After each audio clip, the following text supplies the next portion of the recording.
Yemen के Houthi ने Israel के खिलाफ खुली जंग का ऐलान कर दिया है। वहीं इजराइल अब इस बात पर माथापच्ची कर रहा है कि वो हूती पर सीधा हमला कैसे करे, क्योंकि यमन की दूरी इजराइल से करीब 2000 किलोमीटर है।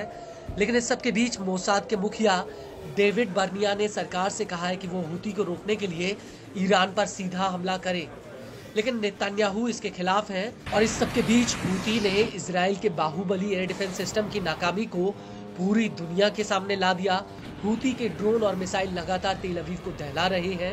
वहीं दूसरी तरफ इजराइल के एयर डिफेंस सिस्टम अब हूती के हमलों का पता तक नहीं लगा पा रहे।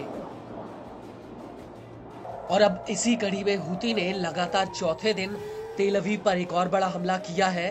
दरअसल हूती का कहना है कि उसने तेल अवीव पर 2 बड़े ड्रोन हमले किए। हूती ने पहला हमला कब्जे वाले याफा यानी तेल अवीव में एक अहम सैन्य टारगेट पर किया, जो अपने टारगेट पर एकदम सटीक लगा। वहीं दूसरा हमला कब्जे वाले एशकलोन शहर पर हुआ, जहां पर हूती ने एक इंडस्ट्रियल मिलिट्री जोन को निशाना बनाया। हूती के मुताबिक उसका ये हमला एकदम सटीक रहा। इस हमले को लेकर हूती के प्रवक्ता ब्रिगेडियर जनरल याहा सारी ने एक बयान भी दिया है। नफ़ज़ सिलाहुल जव्विल मुसय्यर फिल क़ुव्वात मुसल्लहत यमनिया अमलियतैन अस्करियतैन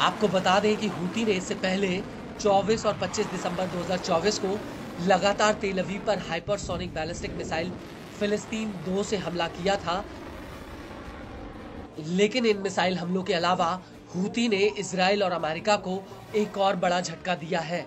वो ये है कि हूती ने यमन के भीतर इजराइल की खुफिया एजेंसी मोसाद और अमेरिका की खुफिया एजेंसी CIA के एक जासूसी नेटवर्क का भंडाफोड़ किया है। हूती के मुताबिक ये नेटवर्क यमन के भीतर हूती के खिलाफ अमेरिका और इजराइल के लिए जासूसी कर रहा था।